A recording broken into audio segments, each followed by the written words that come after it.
Okay, welcome again, everybody. My name is Tatiana Darugina. I'm an associate professor at the University of Illinois, and I'm thrilled to welcome you to our first, hopefully not last, virtual job market workshop. We're excited to have so many of you here, and for anybody who might be watching this after the fact. I know the job market is a stressful time for many graduate students. Me and the other panelists here have gone through it, and it's good to be on the other side. The goal of this workshop is to demystify the process as much as possible and provide you with helpful tips on how to succeed on the job market. Hopefully, we're complementing anything that your own department may be doing as well.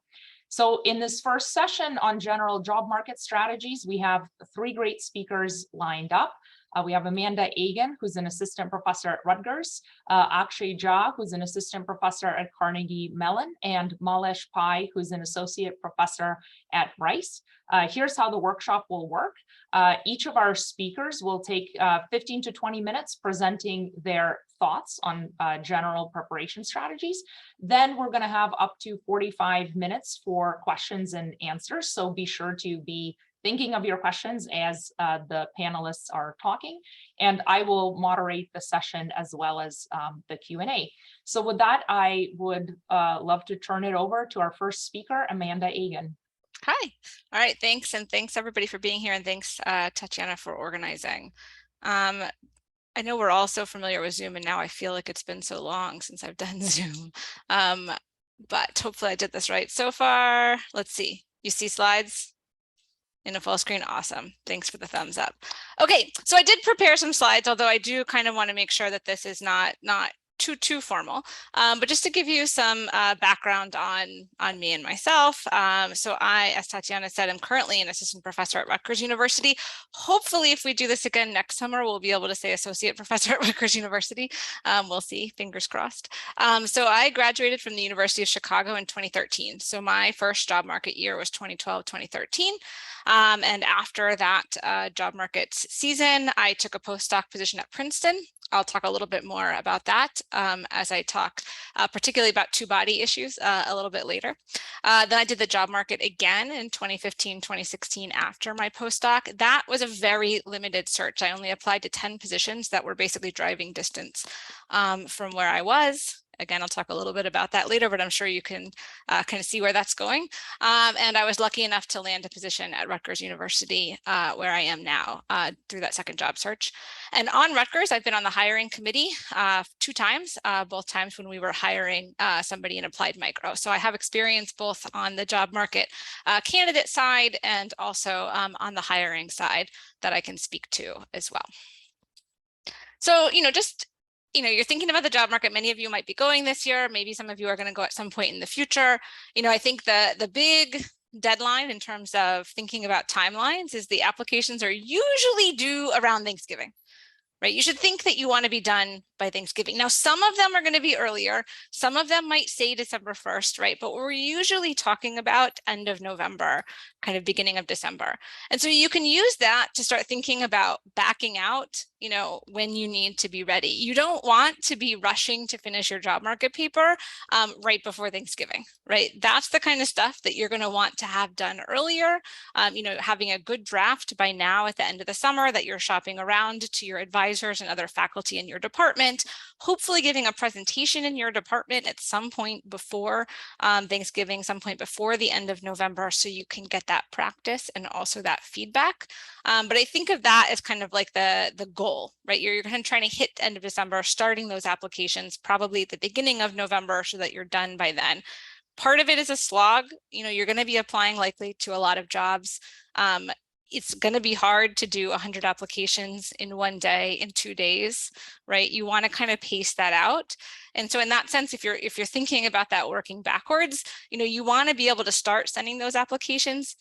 I mean, really, I want to say beginning of November. It might realistically be mid-November, but that way you can do, let's say 10, 20 applications a day over the course of 10 days or however long it's going to take to get those done, because it's not just sending in your materials. A lot of these places have, and I'm Rutgers included, it's particularly the public universities that have these websites that you have to log into and create like your entire CV into the website, right? You have to create a login, you have to put in all your work history, you have to do all of this stuff.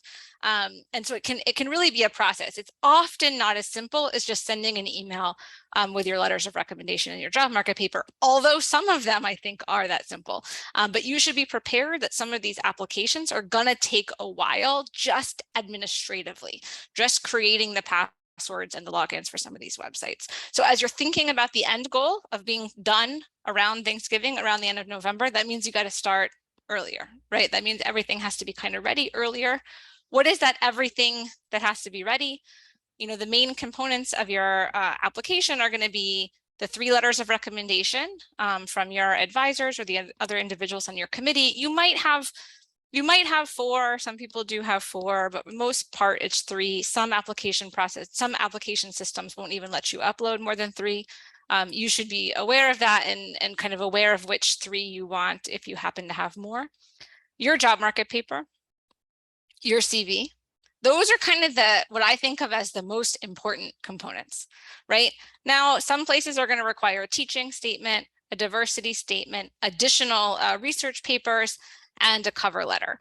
But the things for most academic positions, and I'll talk about the cover letter again soon, the things for most academic positions that are really going to be looked at to make this first round decision are those letters of recommendation, the job market paper, and your CV. Right. And in the job market paper, when we're talking about these first round interview decisions, right, most places, so Rutgers got more than 500 applications both times I was on the committee, right? So they're talking about 500 things that people have to go through. For that first round decision, nobody's looking at appendix table A3 in your job market paper, right? Now, that doesn't mean, of course, that you shouldn't be working out some of those robustness checks, right?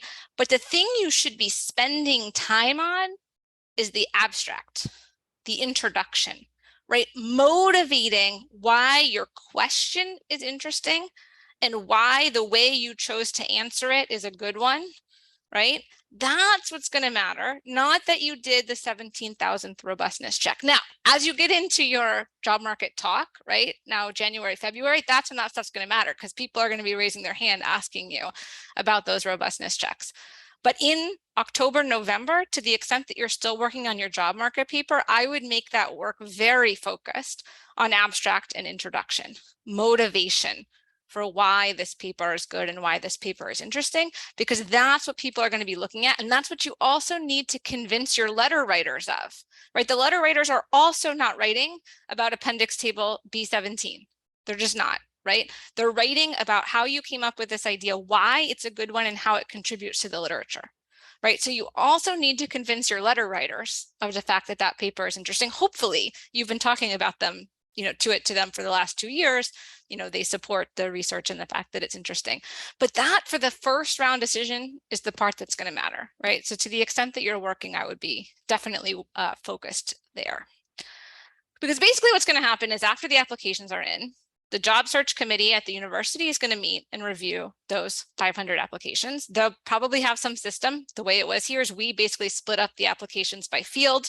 And then, people that were kind of closer to the field read through, 50 applications or so, and basically started ranking them or giving them kind of scores. And then we used those scores to start thinking about who we should interview, as we got together to meet. But it's not just that, and as Tatiana mentioned, part of what we want to do is demystify kind of the job market process here. And of course, as we're thinking about this question of how do I get that interview, right? Obviously, a good job market paper, a good record of research is going to help. But there's kind of this other component of it, right? Which is that usually what's going to happen is search committee chairs at these various universities are going to reach out to other departments and ask who they should be looking at. Hi, we're hiring an applied micro. Who do you have that we should be looking at this year, right? And it's that list that we're basically going to start from, right? And the way that usually works is that your department is likely to have a meeting sometime in October or November where they're basically ranking candidates. Now, I don't mean to imply that they're going Amanda's number 1, Tatiana's number 2, like they're literally ranking, but they're saying, okay, what level of department should we be pushing Amanda to, right? And so maybe they'll say something like, okay, she's okay for maybe anything outside the top 20, right? So when Harvard calls, they're not going to say, hey, Amanda Egan is somebody you should look at, right? But when Rutgers calls, maybe they're going to say, hey, Amanda Egan is somebody that you should look at if Rutgers is looking for applied micro, right? And so that is kind of one way that your name gets to the committee, is that they'll call around to these universities. I mean, very honestly, nowadays it's mostly an email to find out the names of the individuals they should be looking at. Now, your advisor can also do some of this sort of reaching out, right? And so one thing that you want to do is talk to your advisor about places that are a particularly good fit for you, and particularly if they're for idiosyncratic reasons, right? So saying Berkeley is a good fit for you is like not that useful, right? Everybody wants to go to Berkeley. Everybody wants to go to Harvard, right? But if you have kind of a very personal, and I don't mean personal in the sense of like sharing too much personal information, but like if you have an idiosyncratic reason for wanting to be in a particular place or thinking that a particular place is a very good fit, perhaps because that university or university system has access to a data set that you're already using or could use in order to expand on some of your research, or because you have family in the area, you grew up there, that's an area that you'd really like to go to. That can be useful information because universities want also somebody who's going to say yes, right? They want somebody good, but we can't necessarily be chasing everybody who's amazing on the job market every year, right? And so we also are looking for people that we think are likely to say yes, right? And so having that extra piece of information can be useful. Now, obviously, that's not going to make it a slam. We're all talking about kind of marginal changes in the probability that you're going to get an interview, right? So to the extent that you're on the margin and we have some information that says this would be a particularly good fit for you and for us, that might push us into a yes, right? And so that's something that you can share with your advisor in terms of potentially having your advisor reach out to a select set of schools and job search committees to let them know a little bit more about you. And cover letters in that sense can also serve that purpose. For most academic jobs, a generic cover letter is going to be just fine. People are going to skim them quickly. They're not necessarily looking there for the, summary of your research or anything like that. They can go to your job market paper and your letters for that, but they might be scanning quickly for this type of idiosyncratic information, right? For the general academic job, right? And so for that, you might want to personalize for that select handful of places that you think you have a particular reason for wanting to go to. And also for more specialized jobs. So liberal arts colleges, tech sector jobs, those are kinds of things where you're going to want to be thinking about actually changing your cover letter, right? For most generic academic positions, it is my opinion, and you might get different opinions, and it'll be great to have this these type of seminars to get those broad opinions. For the most part, you don't need to specialize your cover letter, and you might just stress yourself out kind of doing that. But again, if you have a particular reason, mention that in your cover letter, if you're okay mentioning it. Okay, so you're going to go through all of this process. You're going to submit your awesome job market paper, and yet still, we again had over 500 applications and like 25, 24 maybe interview slots, right? We can't interview everybody who we might be interested in, right? And so that's one where this probability you'll actually come can matter, right? We don't necessarily we don't want to interview a bunch of people, then go on to job market flyouts and then end up with a failed search, right? That's really bad. So we definitely need to be able to balance that, and having some idea of the probability you might come can be useful. But no matter what, there's going to be a ton of rejection in this process, just a ton. Unfortunately, there's just going to be a ton of rejection in academia generally, but this is going to be one of your first experiences with just a lot of rejection, right? I applied to over 100 jobs my first time in the job market, and I had a good number of interviews, right? I mean, I think I got very lucky in that sense, but still, right, more than 75%, 80 of those jobs did not interview me, right? And so there's going to be a lot of rejection in this process, and a lot of it is just beyond your control, right? It's not going to be because you didn't do the robustness check in table A17, right? It's not likely going to be because you didn't work hard enough, right? And a lot of it is just going to be kind of random reasons, often about fit. And so like, even when we did broad searches, like say we were searching an applied micro, right? That's gonna include development, labor, public. Even you could think about, we were debating whether IO, right, counted or not. Like there's kind of a lot that can fit under this broad field. And of course, we were asking for applications from all of those fields. And yet, as we started to look at applications and have those conversations, right, we might start to think about, well, actually, we don't have somebody who can advise in development right now. Maybe we should actually be prioritizing some of the development applications. Or maybe we have several people doing applied economic history and we'd actually like to grow that as a field. So maybe we're going to interview a couple extra people in applied economic history, right? And you can't control that. You didn't know in advance which fields this particular university is going to be looking for. And, different universities are going to be looking for different fields. And so all I want to make the point is like, you shouldn't see this as kind of a referenda on you. You shouldn't be, okay, obviously Amanda sucks because I didn't get that one interview. There's just going to be so much in this process that you cannot control. But as I'm staring at this thing about fields and applied micro and everything, I do realize that kind of one tip I didn't put anywhere on this slide that I think is going to be kind of important. And there's one thing you can control, is when universities like Rutgers or other places advertise for a particular field, it often means that there was some kind of, negotiation that had to happen within the department or the department to the dean's office about what particular field they were going to go after. And that's not always fungible. I'm not saying it's never, but if you're a macroeconomist and you see an applied micro job, I think some people think, well, why don't I just apply for everything? I mean, those are just going to get thrown out immediately. Like if you see a field specific search, unless you have inside information that they might be able to kind of transform the search into something else, I would stick to applying for jobs that are definitely kind of within your field. You can try to take a broad, a little bit of a broad stroke at that, but if it says macro and you do applied micro, right, I wouldn't get my hopes up for that job. So that's kind of, I guess, one tip and one thing you can control. Once you are hopefully lucky enough to get a couple interviews, I guess, everything's the way we all interviewed is going to be very, very different from the way you all are going to interview, which I think is kind of an interesting change that we're experiencing right now. So I won't talk necessarily about the very specifics of the kind of tactile environment, let's say, or the Zoom environment. But one thing that comes up a lot when I'm talking to job market candidates and they're asking questions about preparation is there's all these scary lists on the internet about crazy questions that you might get asked in your interview. And these might be collated from real experiences that people had, but they're very one-off, right? Like I can't guarantee that nobody's going to ask you a kind of out of left field question, but I've never personally heard a story of anybody being asked one of these questions, and it's definitely not going to come up in every single interview.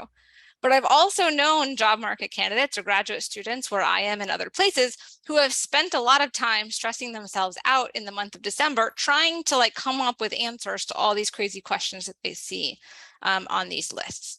Really, the interviews are going to be pretty standardized. For the most part, you're going to spend about 15 minutes talking about your job market paper with interruptions for questions.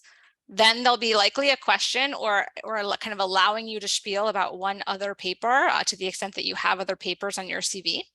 And then there's going to be the question of what you might do next. Where is your research going? And then if there's time and they're interested, what are you interested in teaching? That's how our interviews went every time. That's how most standard interviews are going to go. So for me, I wouldn't necessarily stress about trying to answer kind of the more out of left field questions. To the extent that those come, you'll take a deep breath and try to answer them, but you could spend a lot of time stressing yourself out by doing that. Just be prepared. It's a job market spiel that's really, really going to matter. In terms of, you'll often be told who the other interviewers in the room are going to be, or in the Zoom room, as the case may be. of course, you should go look up each of those people. I wouldn't stress about memorizing facts about everybody, but to the extent there's someone who's very much in your field, right? Somebody whose paper you cite in your job market paper, right? Or should cite in your job market paper.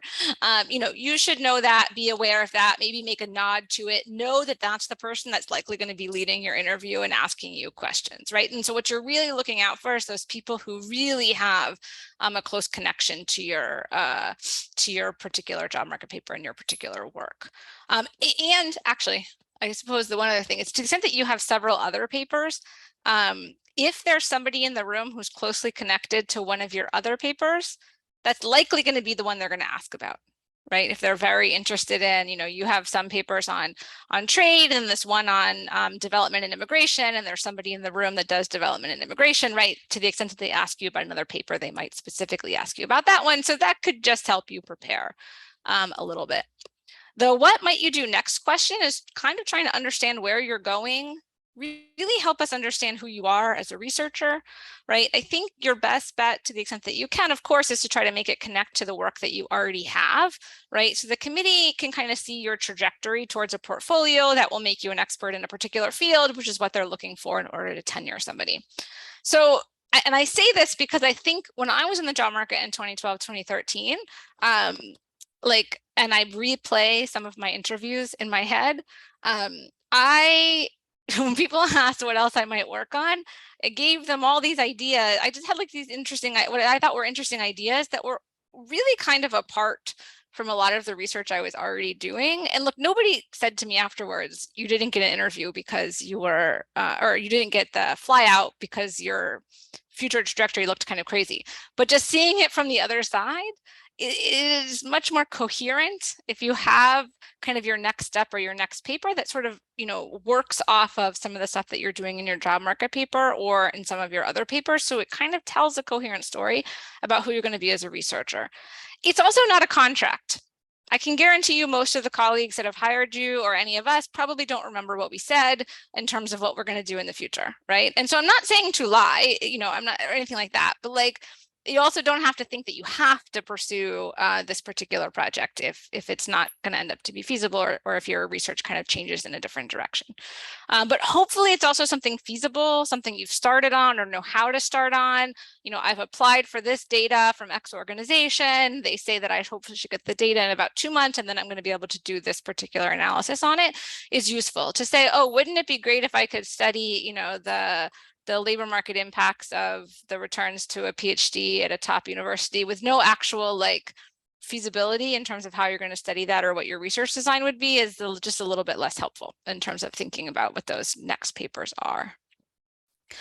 Okay, so something that perhaps I know a little bit about is what is often colloquially known as two-body problems. I'm not sure that we've come up yet with a better term, although problem seems particularly problematic. But I had one of those.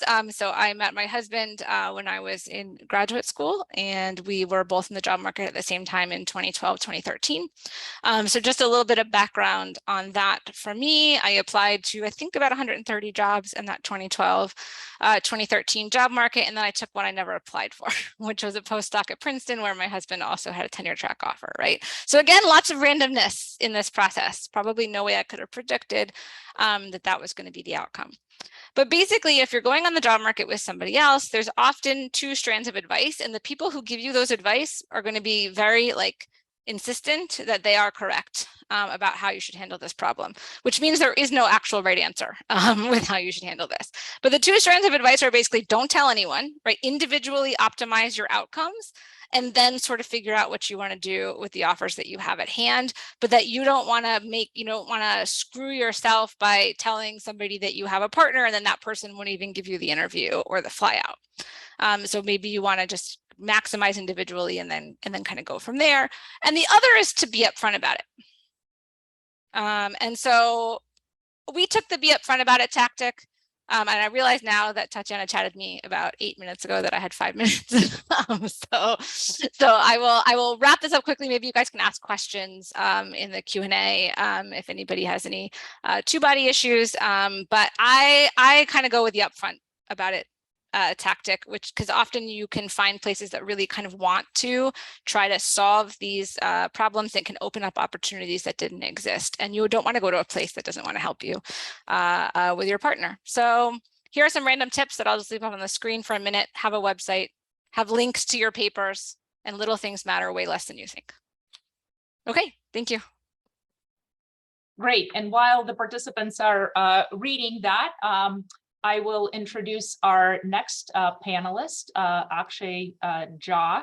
And I will also say that you might hear the panelists say the same thing, which means that it is particularly important, right?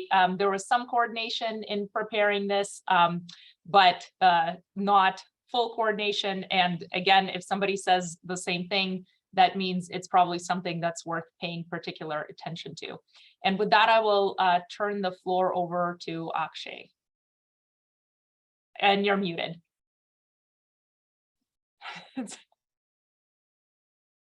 Sorry about that. Every single time. So, again, yeah, getting used to Zoom even 2 years later. But thanks, Tatiana. I was about to say the exact same thing. I'm going to repeat a lot of what Amanda said, and that's a good thing. That's hopefully going to reinforce that that's important, that we both see it as important, at least, and therefore that maybe you guys should too. Let me move my slides over here so I can give you guys eye contact. That's a presentation tip number one. Okay, so there we go. So a little about me as well. So I graduated with a PhD in economics from Stanford University in 2015. The characteristic of our class was there was 28 people on the job market in my year, so it was quite quote unquote competitive. There was a lot of kind of people coming out from Stanford, which I'll bring back when I talk through my discussion. I'm lucky enough to have received an offer and am employed currently as an assistant professor at Carnegie Mellon University. I also did a postdoc at Berkeley, which I'll bring up briefly as I go through my talk as well. So I'm actually originally from Pittsburgh. So in terms of on my CV writing, or on my cover letter writing, hey, I'm from Pittsburgh originally, I went to CMU undergrad. That definitely, seemed to help in getting an interview at least, and perhaps a flyout even. And my research is at the intersection of energy, environmental economics, and industrial organization. Okay. So as our venerable moderator, Tatiana, has put up on her website, this is the timeline of events that I see as well in terms of how the job market year should proceed. By February 1st, you should have, and so the things that are listed before August are things that perhaps you should have done already, or if you haven't, kind of get on it. But by February 1st, you should have find 3 to 4 people to be on your dissertation committee. Let them know what your job market idea is. March through August, you're working on your job market paper and getting frequent advice from your committee. Getting that frequent advice both helps with the job market paper and make sure it's on the right track, but also keeps you on the committee's radar, which is important because they will recommend you for jobs, or at least first round interviews later on. By August 1st, you should have a working paper version of your job market paper. I didn't until late September, so that's not good, but that, a lot of people don't have it by August, but that's ideally what you should have is by August 1st have a working paper version. Late September, start looking for job postings online and start applying as soon as possible. Amanda mentioned that most of the deadlines are in late November around Thanksgiving. I've heard anecdotally that, kind of the market is unraveling in the sense that there are applications that are due earlier, first round interviews that are done earlier. So, that's sort of starting to perhaps unravel a little bit. So I would start looking even as of late September, noting that most of them do have a deadline and around Thanksgiving. Late December, early January, first round interviews. So typically at the ASSA meetings, again, there's somewhat of an unraveling of this where there'll be a lot more on Skype or Zoom, either around that date or maybe even before. And then after that will be flyouts, which I won't get to in this talk.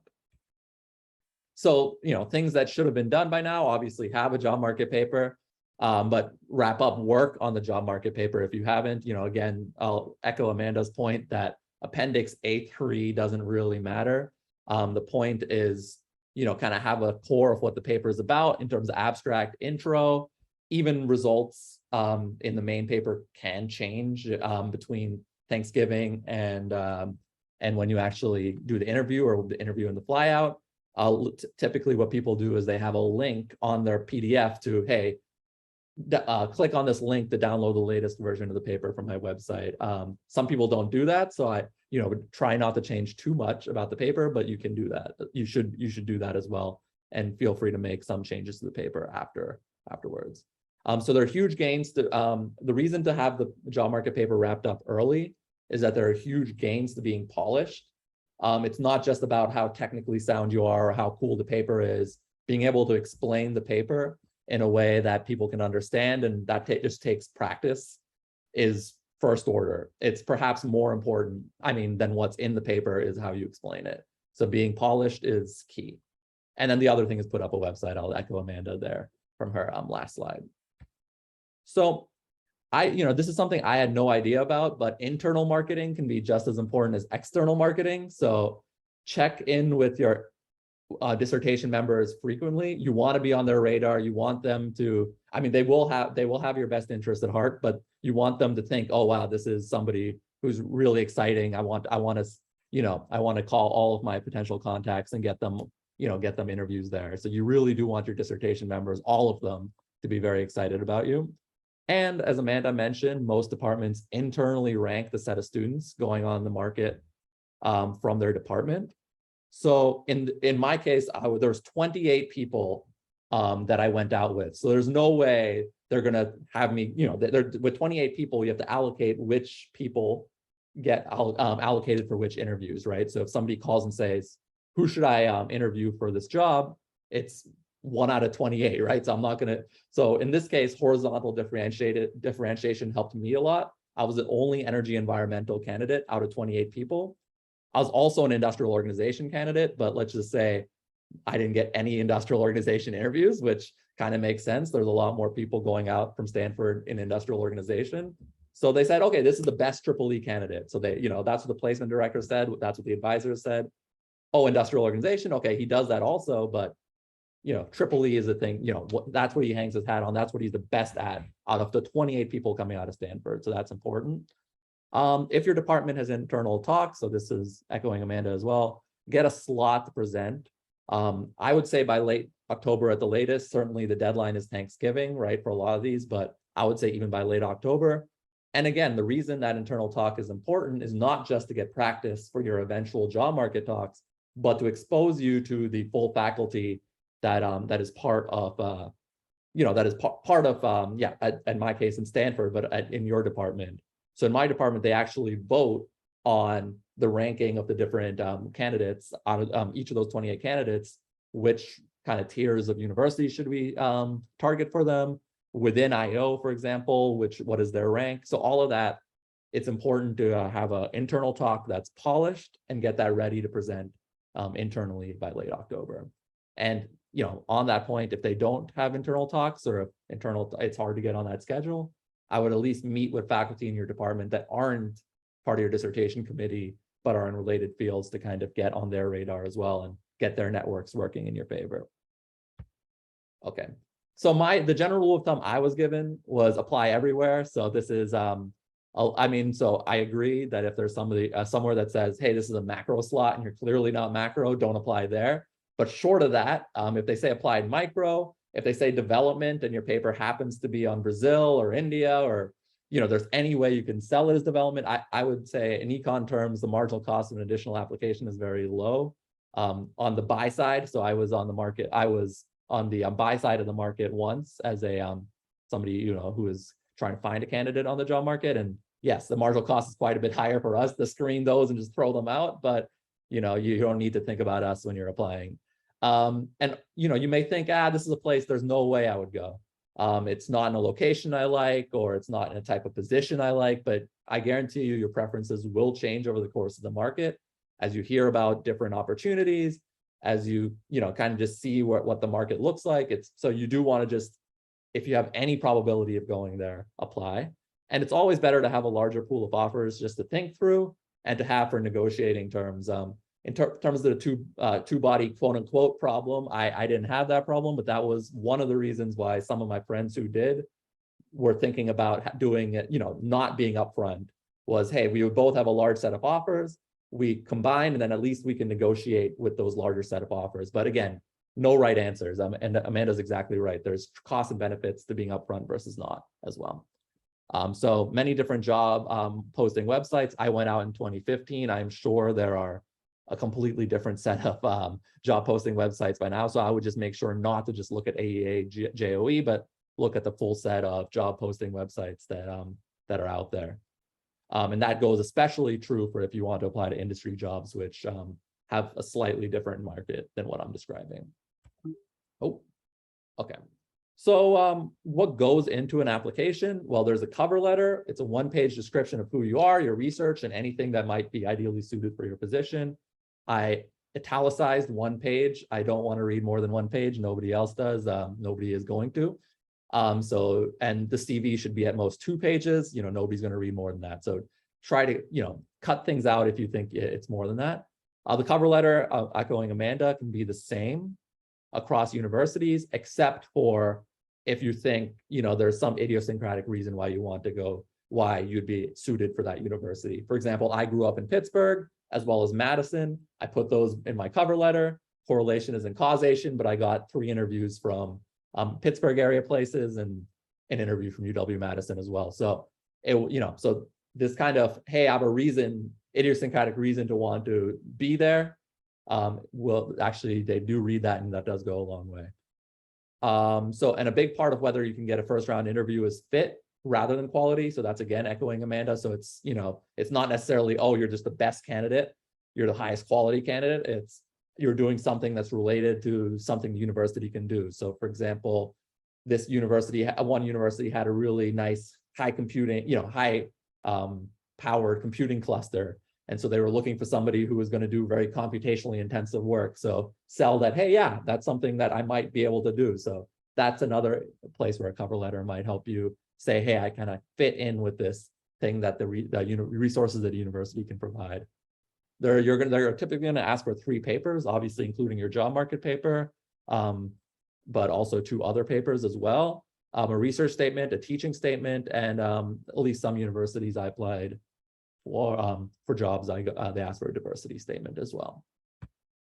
So you receive 2 signals from the AEA JOE. So you receive 2 academic signals that you can use to signal potential interest to employers. The general rule of thumb on those signals are to put those signals in places that less people want to go. So this tends to be less urban locations, quote unquote, lower ranked places, perhaps government or private sector jobs. Echoing Amanda, if you say, hey, I want to go to Berkeley or a Harvard, MIT, cool. So does everybody else. No, that signal has 0 value. So you want to signal places where they might think, oh, wait a second. Okay, this is, again, like the cover letter. Oh, there might be an idiosyncratic reason why they've chosen this place to apply to. So the first round interview process, you're going to receive phone calls to schedule 30-minute interviews, either in person at the AAA meetings or on Zoom. Funny story on this, on my CV, I put my phone number, but I unfortunately used my friend's template. So instead of my phone number, it had my friend's phone number on there.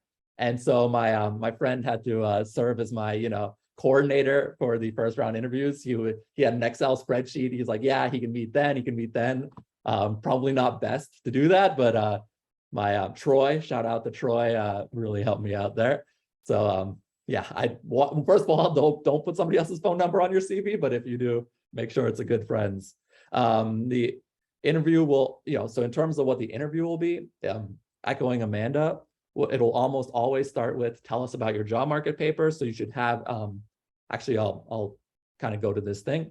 So in terms of that job market pitch that you would do in the interview, or you should just have even before then for conferences and interactions with other faculty, you should think of your job market pitch as a 3-layered onion. First, you want a 90-second elevator pitch. I think of that as equivalent to the abstract of your paper. So in 90 seconds, you get through the whole paper, you get through what's important, what's cool, what's interesting, basically what method you use. And then you go back after that 90 seconds and you have 5 minutes of filling in the details. I think of that as equivalent to the introduction of the paper. And so then after 5 minutes, if it's an unusually silent interview and they haven't asked many questions, Then you're going to have 15 to 20 minutes expanding on the most novel or interesting part of the paper, which I think of as equivalent to probably the most interesting section in the paper. If there's a theoretical contribution, maybe go there. If it's a kind of applied paper where there's this one really cool result that's interesting, kind of delve into that. But so you should have that kind of job market pitch ready, probably after you submit in Thanksgiving, but certainly in the next month, really start working on that. Okay, so now I feel embarrassed to say there are other questions, maybe that they might ask. I'm embarrassed because yes, I agree these are rare. So I don't want you to get all freaked out. Don't practice for all of these, but some of the ones that did come up during my process were tell us about a random paper X that's on your CV. So at least be aware of your own research. Yep. So, okay, I'm getting a thumbs up from Amanda. So that is at least more common question than some of these crazy ones that are on the website. So like, for example, I had a paper that I worked on in undergrad and my advisor was like, you better know that paper inside and out, even though I hadn't touched it for years. So, what are you planning on working on next? Amanda went on detail on that. And I think that is really important that you kind of have a good sense of what you're working on next and make sure it's feasible, make sure it's tied to your existing work. I've also, what subjects are you comfortable teaching? So the answer should always be whatever they want. So, if there's any sense you have that they want you to teach environmental, for example, I've heard of people, especially for liberal arts positions, even bring in a syllabus or an example syllabus of here's the type of things that I could teach. Oh shoot, chat. 5 minutes left at 10:45. It's 10:45, so good. I'm on track. Okay, so and yeah, so what subjects are you comfortable teaching? So I have some sense of what that's comfortable. Yeah, it's always impressive. It's not essential if you know the people in the room and the institution. So I typically, what I did was I just had one fact, about the institution that I thought was especially kind of tied to something I was doing, like, oh, there's a computing cluster that's really high end. I could use that because I do structural work. I use parallelization. So, just something, or like, hey, this person in the room, I've cited their paper a ton and I'm building off of their work. Just any little thing that shows that you're not, you don't think of them as a generic interview, but, you actually put in the work.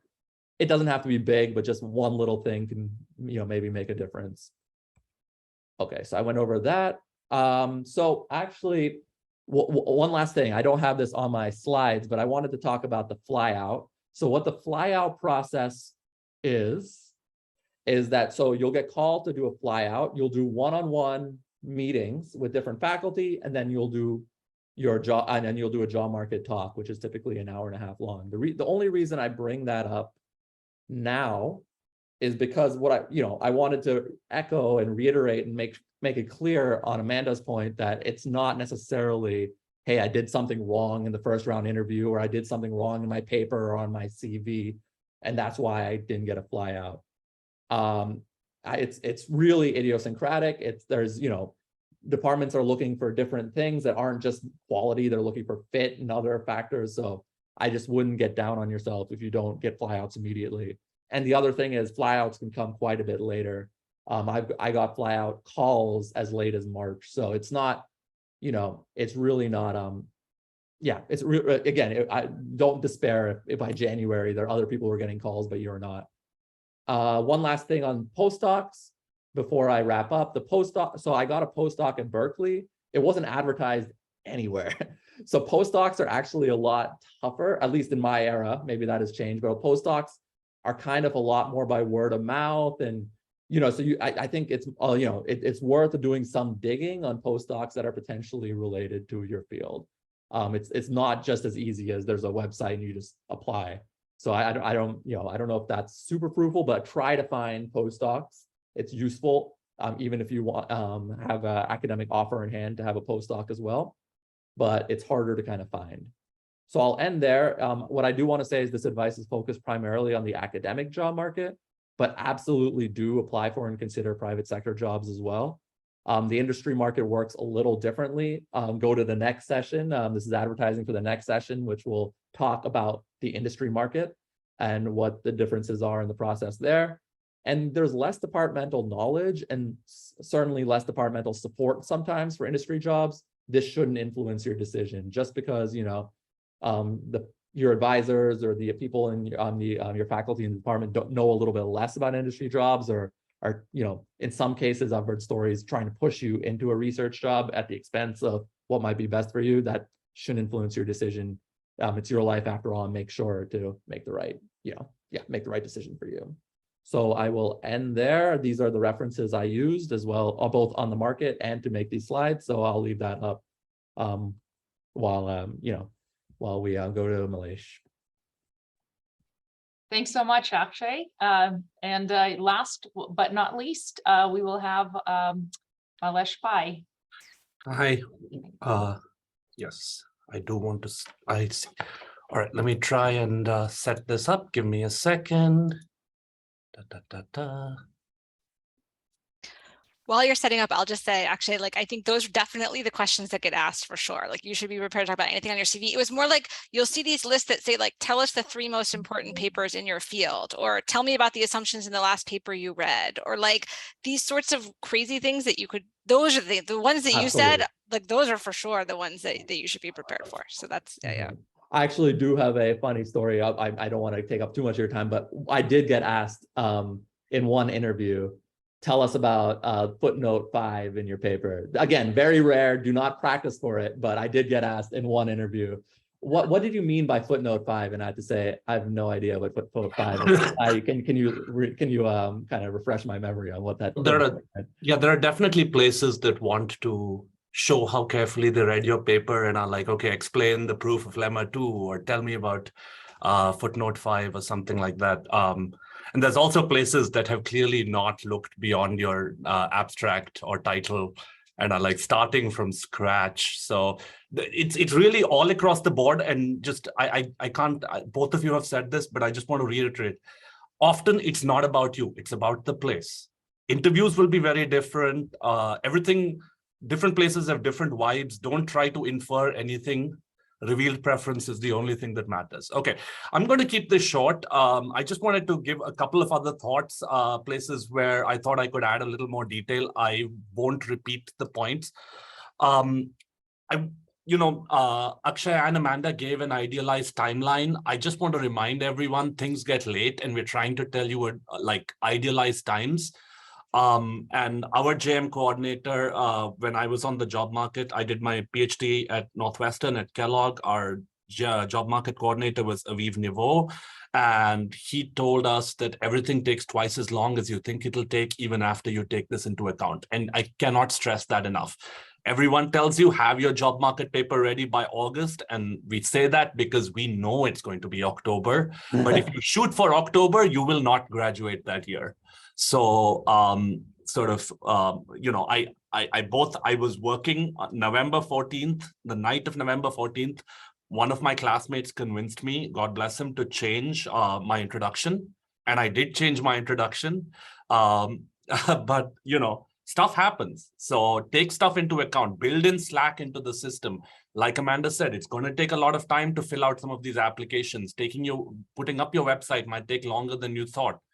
Do that stuff. Also, build an extra Slack for anything that requires an extra person. Don't assume that your department administrator is going to put their entire life aside and dedicate November 14th midnight to, uploading your application pages. Give other people time. Okay.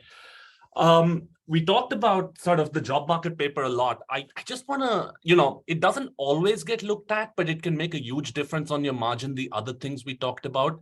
So spend a little time. If you have time, spend a little time thinking a little bit about your research statement. People, if you're applying to research jobs, people tend to just sort of write a research statement that is, here are the abstracts of the papers on my CV or the papers on my thesis. And sometimes places look at whether a research statement has sort of a coherent theme building already. Can you explain a broader research agenda in a way that's interesting?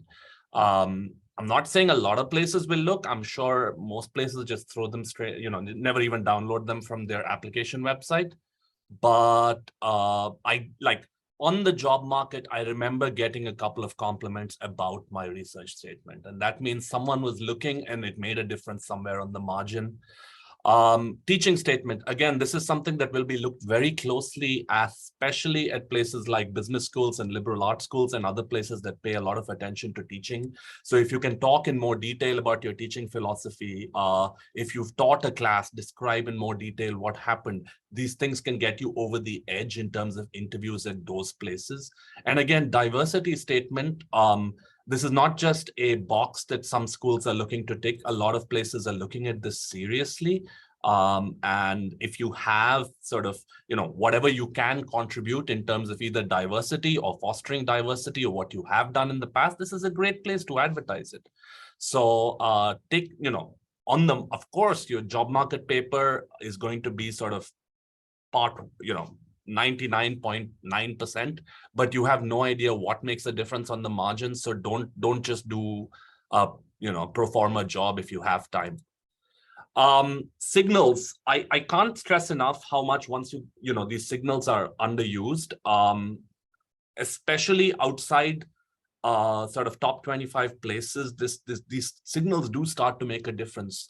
Places do look, and you want to use them carefully. So for instance, if your advisor tells you you're being pitched to top 10 schools, that means ideally they're looking to get you a job in sort of the 50 schools that are top 25 schools. And what that means is you want to signal to places that are a little outside that range.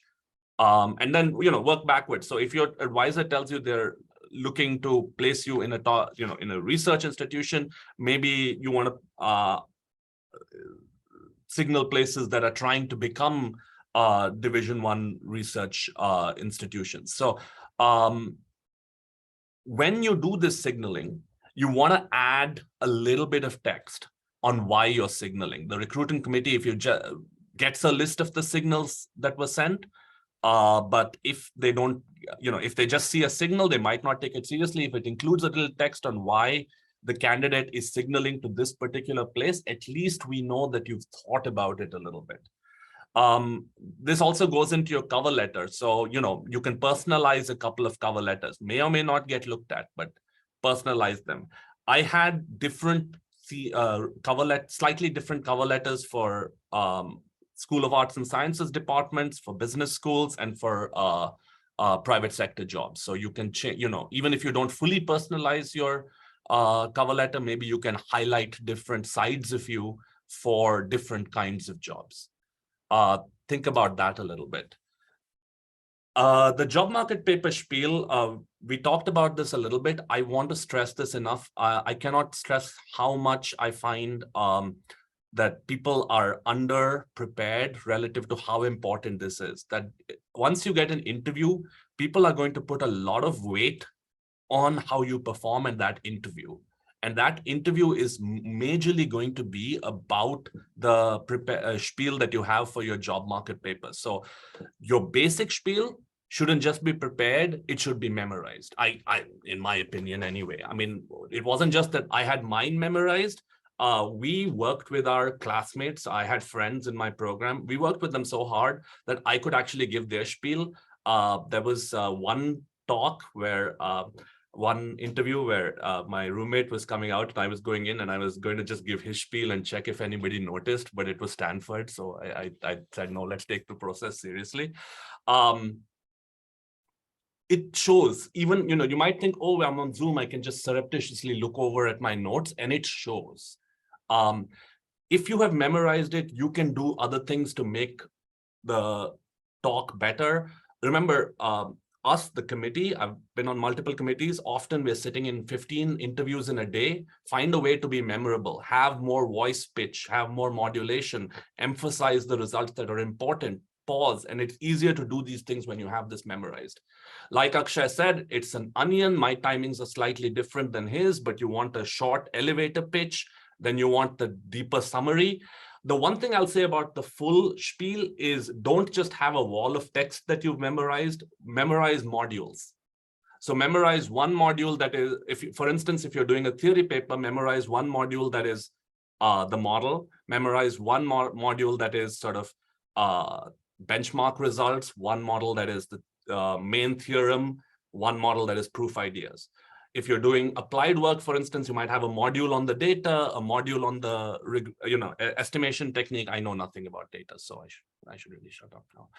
But this is sort of super important. Do not under-prepare on this.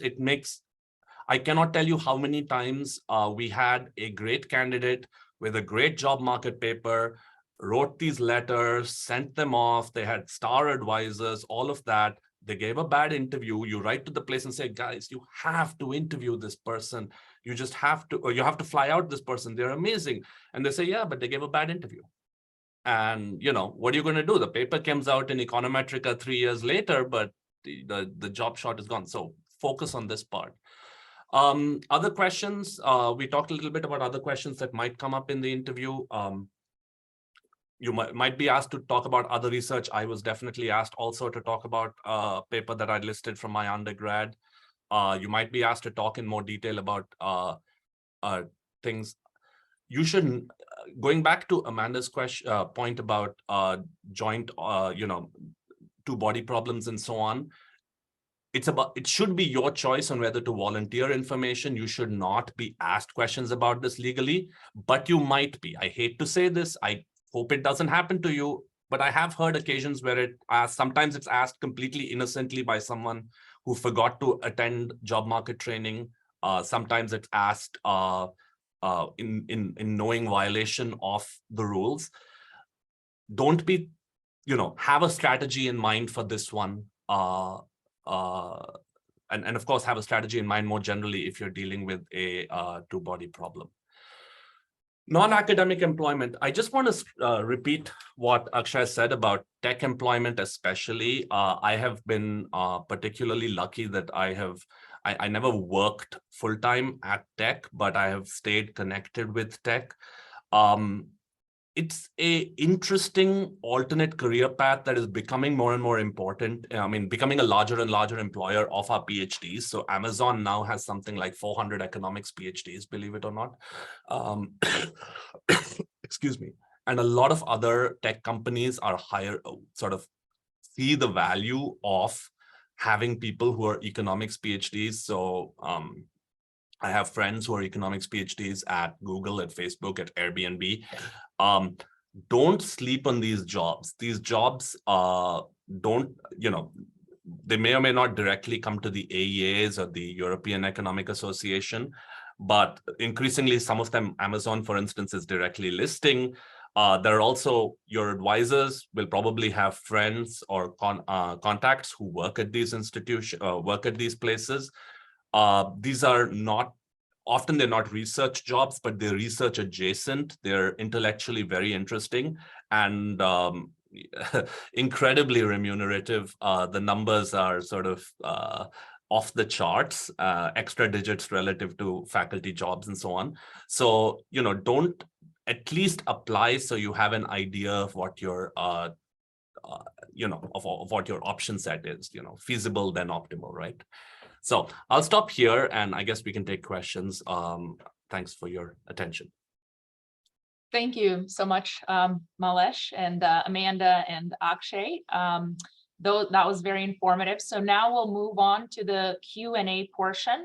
As panelists have mentioned, we're going to have a different market sections next. So I'm going to discourage asking questions about academia versus teaching and save that for next session. And we will also later in the fall have a special workshop dedicated to interview prep, but you should of course feel free to ask questions about that as well. Or you can choose to focus on what needs to get done between now and then. So you can either raise your hand to ask a question and I will call on you, or you can put your question in the public chat and I will read it for the panelists. You can direct your question to a specific panelist or to the panel as a whole. If you have, a question you don't want to ask publicly, you can chat it to me and I will read it out loud for the panelists without revealing who it was asked by. Okay, so we are open for questions. While people think about that, maybe I'll also say, like, to Malesh's point about Zoom and notes, I mean, it is remarkably easy to tell when people are reading, and we noticed it and we talked about it, you know, so like back to that memorization point, like you think you're on Zoom, you can maybe read, don't read. We know when you're reading, like it's not a good sign. It makes us feel like you weren't quite ready. You don't quite know your paper. So I just wanted to reiterate that point because I had not thought about that, but it was a really good one. Yeah, that's a great point. And one thing I'll add from Malaysia's presentation that kind of spurred something in me is you'll often get asked at not often, sometimes get asked in interviews or flyouts, what are the other places you're interviewing at, or where are the other places you have flyouts? That's also something you should be very strategic about.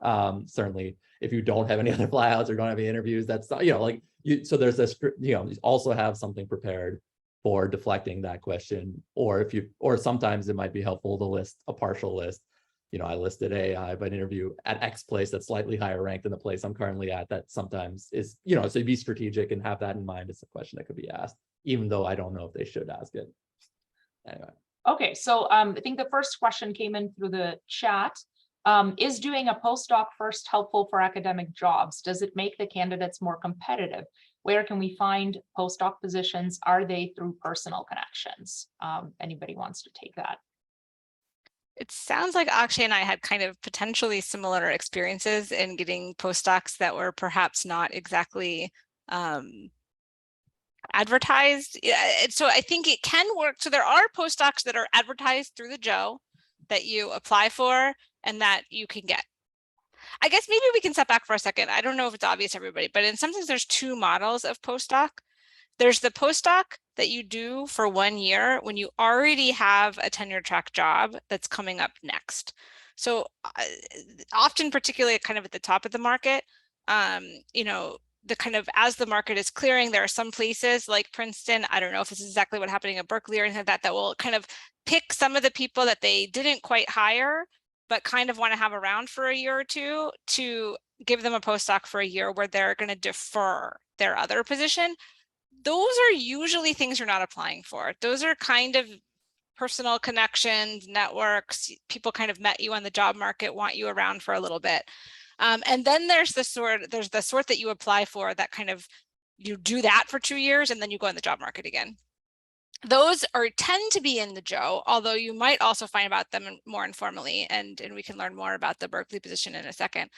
And then, I don't know, and then my experience was completely unique in that these positions can sometimes be created if people are trying to get other people to stay in a particular place. And so when I did the job market with my then fiance, now husband, the first time around, we both had tenure track offers at a couple places that were kind of at the bottom of the top 20, let's say, of those 50 schools. I think they're in the top 20. And then he had some kind of higher ranked positions, and both I think Yale and Princeton ended up basically creating a postdoc position for me in the hopes that he would come. So that can happen to the extent that you're willing to be upfront about partners. And then there's a whole nother conversation we could have in the future about what makes you choose a postdoc over a tenure track position in that position. So it's kind of a mix, and it's an annoying mix because it's not an easy answer. The ones that come through sort of randomness and personal connection are not so easy to, explain how to get. But whether they make you more competitive the second time around or not, that really just all depends on what you do with them. You know what I mean? You write that extra. I mean, I got lucky during the time in my postdoc, and I wrote a paper that I think was pretty good, and that kind of helped the second time around. If I had just floundered for a year or two and not quite finished anything, I probably would have been in the same position, if not worse, than I had been on the job market the first time, right? Because basically there's more information about you, and if that more information is better, great. If the more information is that can actually be worse than the job market situation where they have a little bit less information, and you can't predict that, right? And so I don't think that there's an easy answer to whether they make you more competitive or not. Okay, next we'll go to. I don't know if Akshay wants to tell us a little bit about his. Sorry. I don't want to spend too much time on postdocs, but I probably rambled for too long. But I'll just be brief. That I was going to say, yeah. So my first postdoc was like the Siriussi Weintraub Fellowship at Berkeley. It's something that's on JOE now, but was poorly advertised back in 2015. So it was, if you were on the ResEcon email list or some other random email list, you would have seen advertisements for it, but for some reason wasn't on the JOE back at least in my day, that was the case of there were just these postdocs that are, postdocs that, yeah, you could either do the 2-year and then go on the market again. In my case, I already had an academic job, so the postdoc actually served as just an additional year to do research where my clock doesn't start. So which is also kind of valuable, right? So yeah, so that's basically, I would say that postdocs tend to be less well advertised, but yeah, there's certainly ones on JOE. There's, I mean, through your advisors, through personal connections, and there's also postdocs where you work with somebody and there's a specific task that you have to do associated with the postdoc. And then there's postdocs such as mine. I'm not sure about Amanda's, where there's no task associated with that postdoc. It's just you can kind of do whatever you want research wise for that year or 2 years. So they're both types of postdocs, and yeah, I would say it's worth a little bit of effort. I did see one. I would just, to answer one question, it's not worth reaching out yourself to universities or to professors for postdocs. I don't think that's typically helpful. I think if anything, your advisors can reach out and they will, are there any postdocs? Are there any potential for anybody who's looking for somebody to work with, that type of thing? If your advisor has a connection, that would be the person to go ahead and do that. So yeah. Thanks, Akshay. Alexander. Hi, everyone. Thank you all for your presentations. So I'm on the health economics job market, and some of my options, like outside traditional economics departments, are like medical schools that hire off cycle. So there's like a scenario where I potentially could like jump the market and like accept an offer from somewhere else. But that might mean I might accept an offer before like seeing what the full economics job market looks like. So I don't know if you have any advice or thoughts on whether like it's appropriate to reach out to certain departments and just like ask, are you planning on hiring, and like what are those sort of positions? Just because if those positions like aren't up until October, that might complicate things on like the medical school side, for example. That's interesting. And I guess I will just add to that, we have a sort of related question about early postdocs with applications done by late October and what to focus on. And somebody else also has a question about early JOE deadlines. So maybe we can throw answers in to that as well, like in terms of things that are coming up earlier than the general market and what the tips for that are. So yeah. I'll just do a very specific thing and then I'll let Milesh go. Like, I think to the very specific question about whether you can reach out to very specific departments to see if they might be hiring, I don't think it can hurt you. You're not going to know exactly who to email because they're not going to say who the job search chair is, but you can email the chair of the department. The worst they can do is just not answer. It's not going to send some kind of weird negative signal. They're not going to keep your name in some kind of spreadsheet that says, don't pay attention to Alexander because he was really annoying. Like, they might not know, like, things might not be finalized, but they should have some idea by now. So I think it can't hurt. Just expect that you might not get answers, but I think it would be fine to do that. I just wanted to add that, there are some postdocs that are moving earlier and preempting the market. They, at least for now, they understand that they're breaking the equilibrium, so they know that stuff won't be as polished at the time it goes up. So unless you're focused on these postdocs, like, if it's early, it's early. Send what you have, and see and then you have to make, unfortunately, a slightly ill-informed decision in terms of whether you should take that postdoc or go ahead onto the regular market. That's one that you're going to have to talk at length, mostly with your advisor about, in terms of, what are the choices, but your advisor will know a little bit more than you about where you place in the department, in sort of what are your chances of getting a regular job down the line, and what your option set is likely to be. So that's what I'd add. Yeah, I was just going to add the same similar thing, which is there are places that are breaking that equilibrium and doing first round and second round even interviews and making offers very early in the process, and exploding offers, meaning offers that expire after 10, 20, 30 days. And I've heard various kind of pieces of advice on that. I like Malaysia's piece of advice. I have heard from people, and I think this just is based on what your advisors recommend of, because they are breaking that equilibrium, taking that offer and still going on the market. And if you get a better offer, reneging is perhaps more acceptable in that circumstance because they have broken the equilibrium in such a heinous way. But again, that's just based on what your advisors recommend for a given situation. With postdocs, it's a little different than if, a university or somewhere else is making you an offer and saying explodes in 10 days, make a decision now. There, if those type of bad actors are in the market, there's a different story as to whether or not, reneging is okay. And I will add a little bit on the markets that have different timing.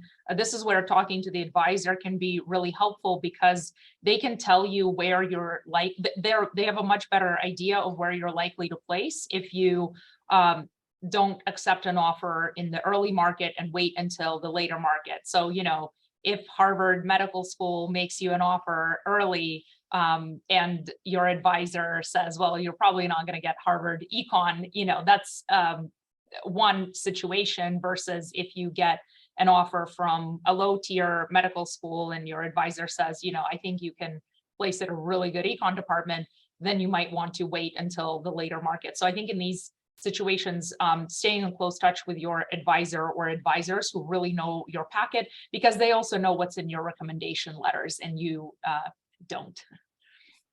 You don't know exactly, you have some idea. Okay, we have another question that was sent to me by a message. If a candidate from an applied and ag econ department is interested in a position that might be very suitable for him, for example, in an environmental economics position in the economics department or business school, would the econ department / business school prefer econ students over applied and ag econ candidates? I think we're all shaking our heads. Yeah. No. Okay. So that is. Look, I'll just say one thing, which is, look, it's on the candidate to prove that they are,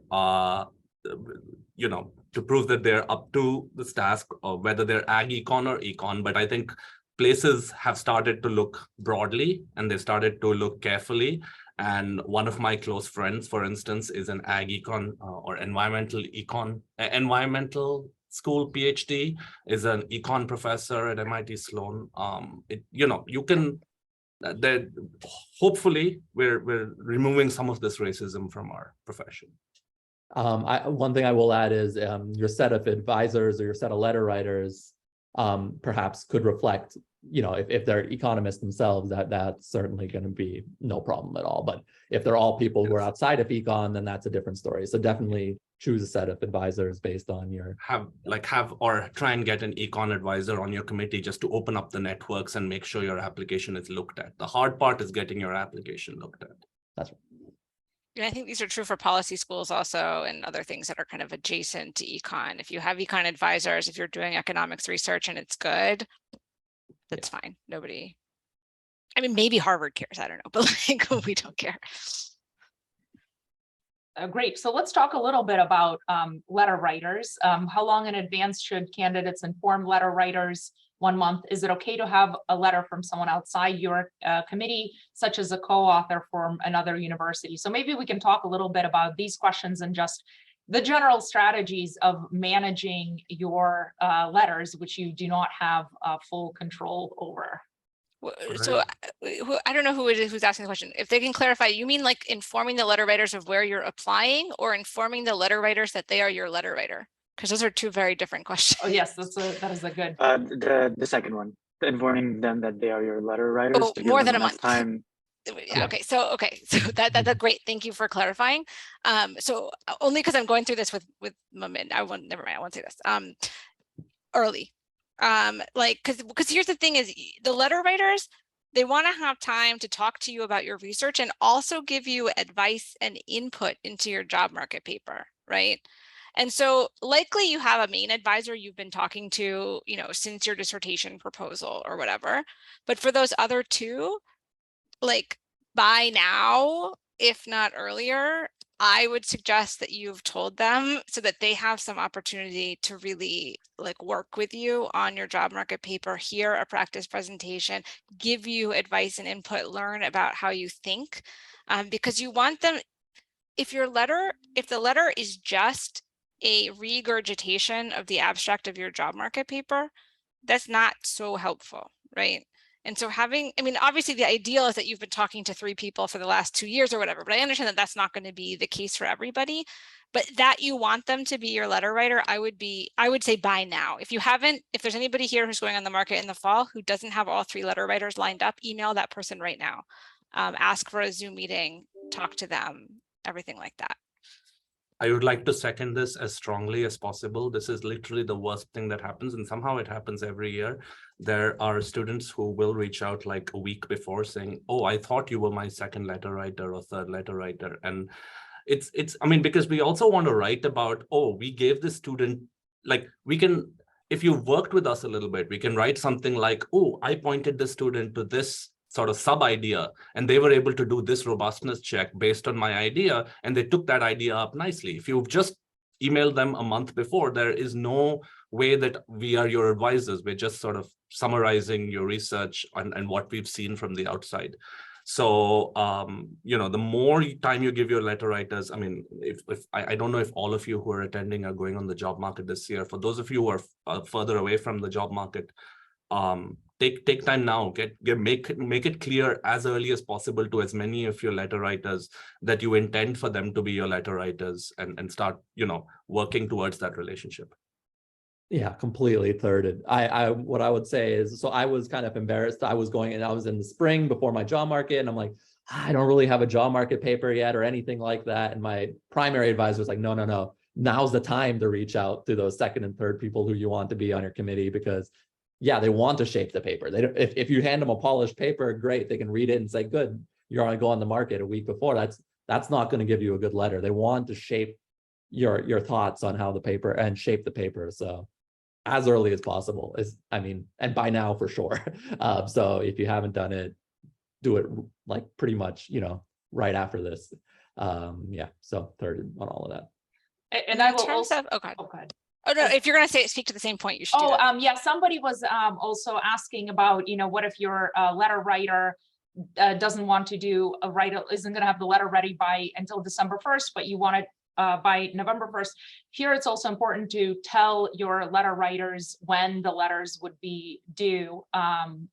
If you know that you should figure out what positions you're applying for and when the earliest deadlines are, and make sure your letter writers are on board with that. I don't actually myself know how late letters are viewed, but certainly if applications are being reviewed and not all the letters are there, that's not great for you.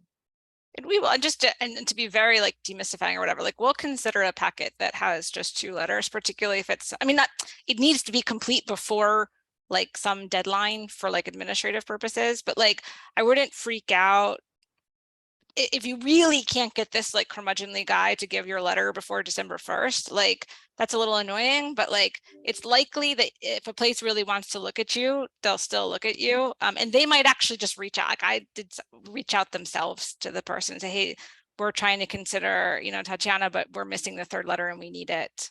So it's possible that they'll do that on your behalf. But in terms of having, somebody asked about like having co-authors or people outside of the department write for you, I guess to me, this very much depends on the situation. If you're just trying to get like, particularly like a peer or just above peer co-author to write for you, basically to say that you did a lot of work on the paper, perhaps that's information that could just be best transmitted to the advisor, one of the main advisors, who can then write about that. Like it's fine to have a letter writer outside the institution if you, like, say, visited somewhere for a little while or just talked to that person a lot at conferences. They gave you a lot of input and feedback. They know a lot about your research. You know, that's not necessarily a problem. But I think the co-author question, it kind of just depends on who it is and what the purpose is. Yeah, I just wanted to try. My rule of thumb for letter writers is maximize network. So pick the 3 or 4 people with the largest networks in the community you want to get a job in. So if it's a peer co-author or even somebody who's a junior assistant, I would probably not go with that. Okay, another question. If your university does not have placement officers or similar built-in institutional support, is there anything that can be done to compensate the missing network alongside the usual job market preparation? Ooh, this is a good one.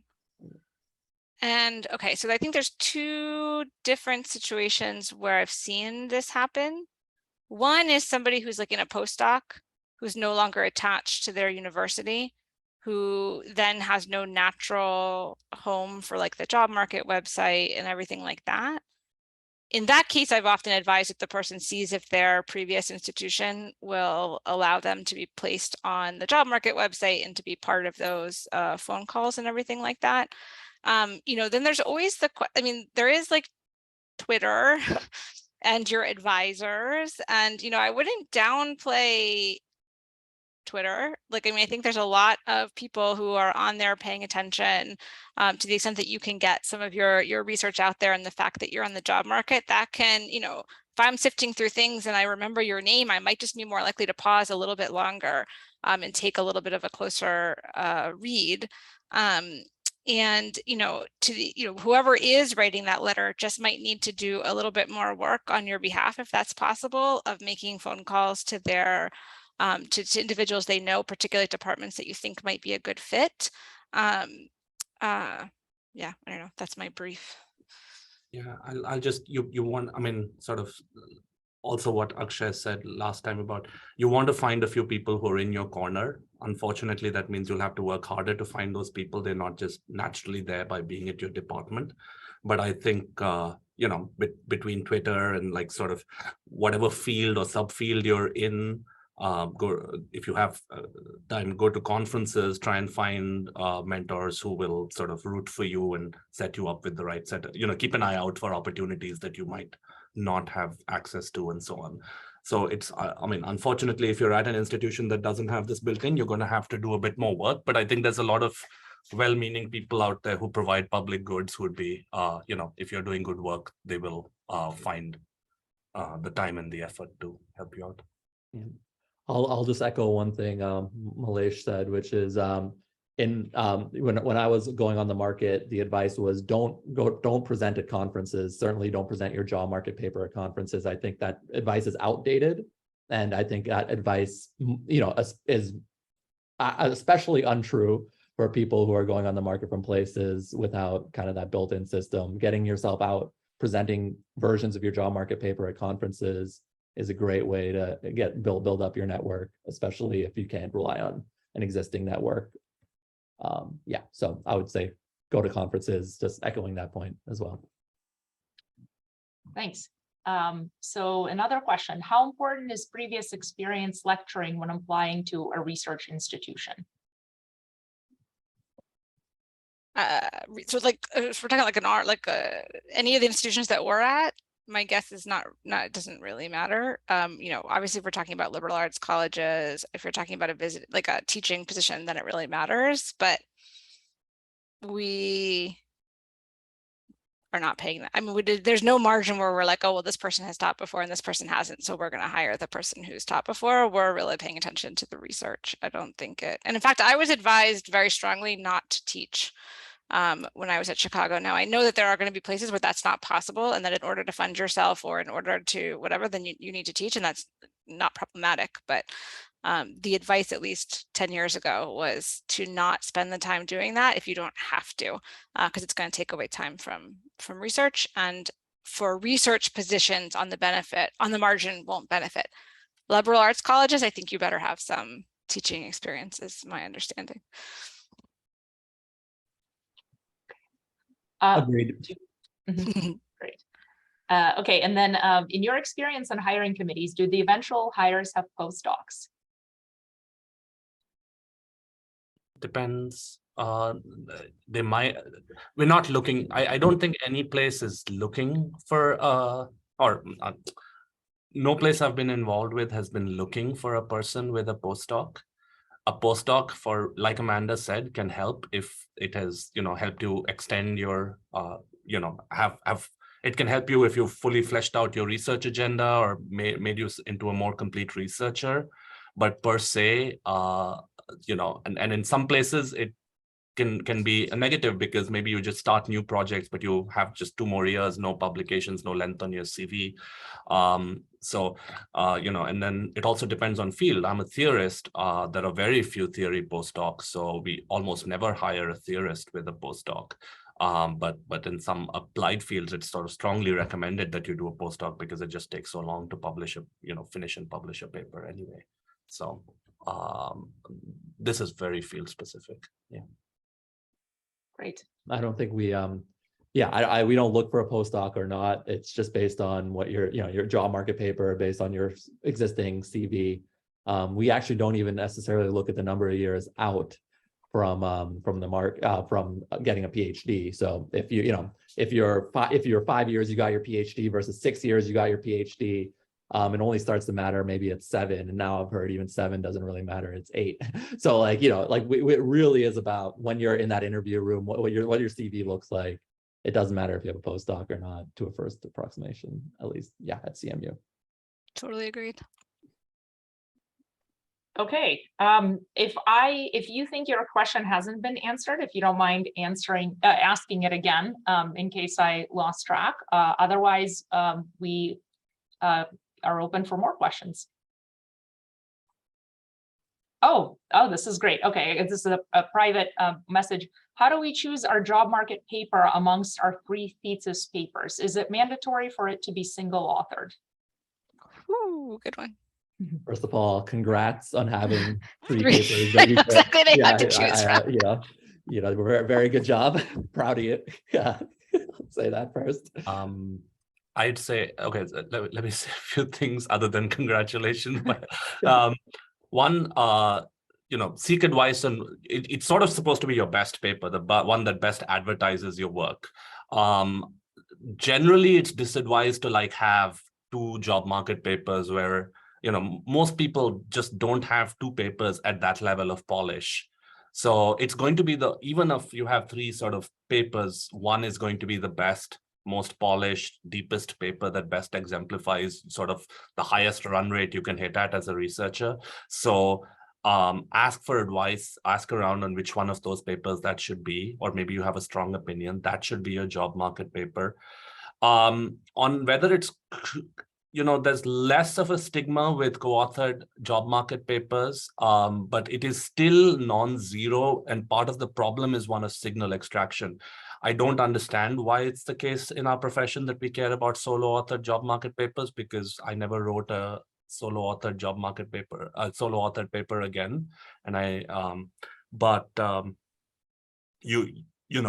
if you have a solo authored paper that is the best, that would be ideal. Otherwise, it's a very case specific thing. If it's written with a senior person, that's questionable. If it's written with a classmate or a person who's even younger than you and a couple of years junior, that's fine. I think that's a fine co-authorship.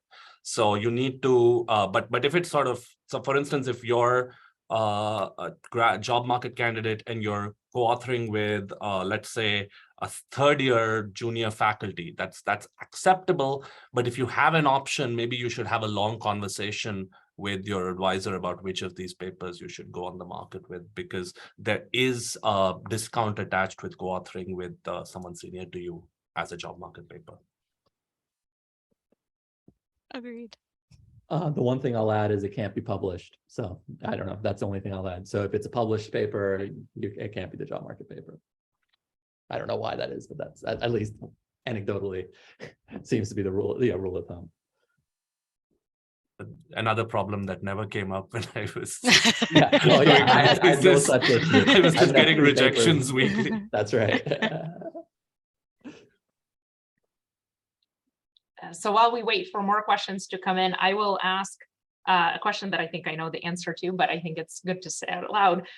If you have, multiple drafts in progress, how much time should you devote to polishing your job market paper versus moving those other papers along, before January? All job market paper. Yep, all job market paper. I think one thing that I put on that tip list that that I didn't end up talking about was it is useful to have actual links to other papers if you're claiming you have other working papers.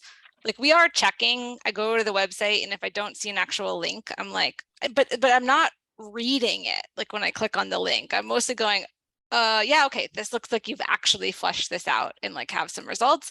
And it's not just an idea that you're hoping I'll think is like a working paper. So there's that. But I would never spend time, like if it's August, right? I would not be spending time on those papers just so you can make a link versus your job market paper. Like the job market paper is what's really key. The only caveat I will add to this is if you're like, just, kill me now, I don't want to work on my job market paper for a day and you want to change your scene, do it. But otherwise, completely agreed with Amanda. No one has the bandwidth to look at your other papers closely. They will look if they exist. And if they want more details, they will ask you about it. But yeah, unless there's like some compelling reason, time-bound resubmission, something like that.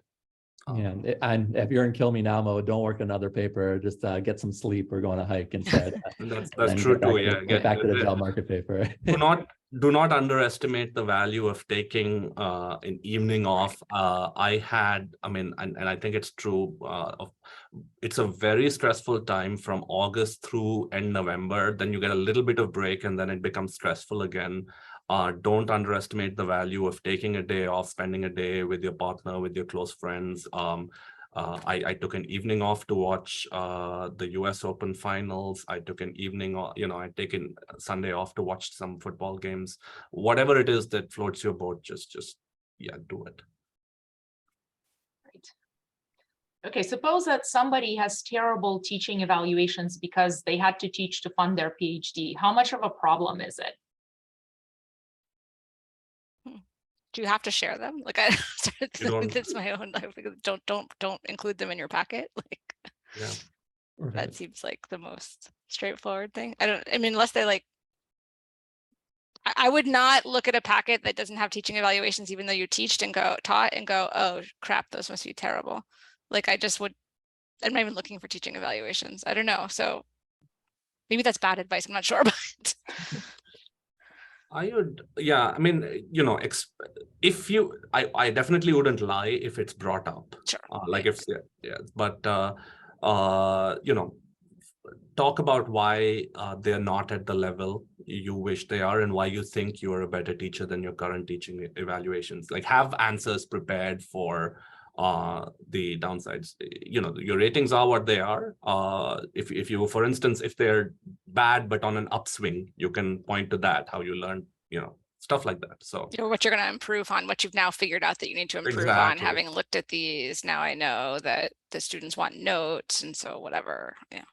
Seconding both points. If you don't include them unless you have to, and if you do have to include them, and it's put in your teaching statement some sort of explanation of why they were poor, and if they haven't improved, kind of turn it into a feel-good story of they once were bad and now look how much I care about it and I've improved. I agree with both pieces of advice there. Okay, another question. What is the best response if asked a hard and unexpected question on the job market paper when giving a job talk during flyouts? So specifically on the job market paper, yeah. On the job market paper.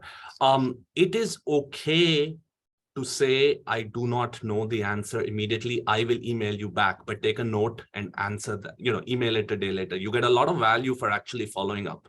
What you get a lot of negative value for is giving a bad answer. Right. So or bullshitting. Yeah, exactly. Yes. And so we do understand that sometimes we might ask a question that you don't immediately know the answer to. And I think if you actually take that as an opportunity to say, I will think seriously about this and get back to you, and get back with a serious answer in a day or something like that, or a couple of days, that could actually get you a lot of positives that this candidate thought seriously about this deep. Like someone says, oh, I have some issue with your identification, and how do you deal with this? And you don't immediately know how to deal with that particular issue. I'd find a way to spin that into a positive by sending a deeper answer later. And Yeah. to the extent, this may not always be possible, but to the extent that you can show you understand the question. Now, it could be a case, sometimes you're going to get a question where you don't really understand the question or the answer, in which case you can say like, you know what, that's not something I've thought about. Let me get back to you. And then you really try to think about it. If you do understand the question and just don't quite know the answer, to the extent that you can show that you sort of fundamentally get the issue, either by repeating the question in a slightly different way or something, just to kind of give the audience that, okay, I do understand that's an issue. This is something I haven't, thought about in the last, very recently or something, and I'm going to get back to you with an answer or something. But try to make it go away quickly, also, like, and don't, dwell too long. Yeah. The advice I was given is whenever you're asked a question, pause. So always don't answer right away. Think Don't interrupt, slowly. which I just did to Akshay, but like, don't interrupt the question. Yeah, don't interrupt. Yeah, exactly. Yeah, pause. Yeah, don't interrupt the question. Wait until it's finished. And then, yeah, if you can't come up with an answer, it is okay once in a while to say, yeah, I'll follow up with you after via email. I don't quite have an answer for you off the top of my head. And that's especially true if it's like, what is this summary statistic on this thing here? And, or like, if it's something where it's like, yeah, I can actually go back to the data, or I can go back and look. It's a little bit more like this identification assumption is fundamentally wrong because of X. If you say, oh yeah, let me think through that, that's fine. But it's a little bit like, oh boy, maybe you lost some points. So I would say, yeah, pause. If you can answer the question, do so. If not, it is okay a couple of times in the seminar to say, yeah, let me get back to you. I'll have to think about that a little more. That is okay. And flip side to that, by the way, don't overuse this. So we had one candidate who was a thing of folk legend who responded to every question with, let me get back to you on that. And apparently we were told not to be that guy. So yeah, the rule of thumb I heard was you can use that get out of jail free card once or twice in a seminar, no more.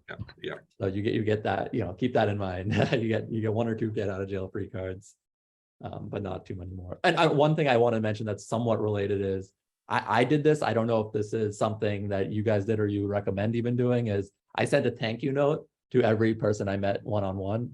As well as somebody who asked like a really nice detailed question. I mean, obviously in that case, I had to send a response as well, but I did send a thank you note to each person I met on a flat. It's not at all necessary, but I felt like it might have helped on the margin a little bit just to keep me in the loop. But that I don't know. That's just something that you can consider if if you feel like, it's not high cost for you. I did not, but that's because I'm bad at these things. I definitely, especially if you have something personalized to say, rather than, thank you for this question. I really appreciated you taking the time. Here is a bit more of the answer. I get a few of those, and those I do appreciate, and they do help on the margin. Yeah, I agree. I think the generic thank you is not hurtful, but it's probably not doing much. It can also, you got to think like there's also beyond the job market. So they maybe not hire you, but like these are people that are going to be in the profession with you, and this is the moment where you're starting your network creation. I mean, you may have already done that, but like this is a big moment because you're getting to know a lot of people in the profession. And even if in the end this person doesn't hire you, you're going to see them at conferences, you're going to see them elsewhere. So particularly that email that Malesh is talking about, like the one where you're like following up with more details on the question, right? That's really going to probably make me remember you. And then I'm going to see you at a conference and I'm going to be like, oh yeah, come, let's talk about that thing that you were, whatever. Like this is the moment of creating your network, and it's like your debutante ball or something, like you're coming out. And so that stuff, even if it's not about getting the job, that stuff can still be somewhat helpful. Okay, next question also came through a private message. In some fields, it's specifically agricultural economics, it's common to list your advisors as co-authors. Is it common to have a single author job market paper for job hunting that is guided by advisors and add advisors as second authors for publication after getting a job? What do you think about that? So I would, okay, so that's not so common outside of agricultural economics in the sense of like automatically having your advisors on the paper. I have heard of that where people end up adding the advisors afterwards. not specifically because of a norm in agricultural economics, right? But in other circumstances in ex post, that also like, it often looks a little bit like negative, I think, but like even, but if this is about a norm in agricultural economics, that seems very different than like the student who is sort of like hiding the fact that their advisor was like a full co-author by going on the market solo authored and then adding the student afterwards. So I'm rambling through a not really right a not good answer, which is I'm not sure. That seems like it could be okay, but maybe it's also just an explanation. Like it seems like more helpful might be an explanation from the advisors that in our field, the norm is to have the advisor on the papers, even though they were serving more of an advisory role and weren't like full co-authors as you might expect in other fields. Like a paragraph that says that at the beginning of the letter seems like it might be the way to go, rather than the like potential obfuscation of who's eventually going to be on the publication. But I don't know if others have thoughts. No, I don't. I think you'd have to talk to someone who is Yeah. agricom. Yeah. I do agree that the more honest route is probably to have the advisor be on the paper to begin with, and then have them explain in their letter that this is just the norm in ag, and I've contributed the same as an advisor would in an econ world, but I can't speak to whether that's optimal or not. But that's the more honest route.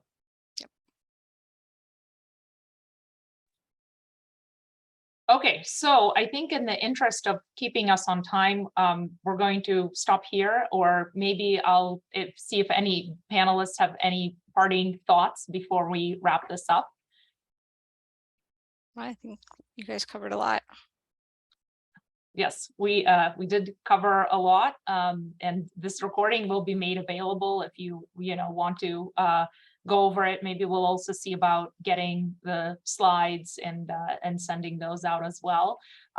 We're gonna take a half-hour break now, and in half-hour come back for the different market section. I'm gonna stop the recording now.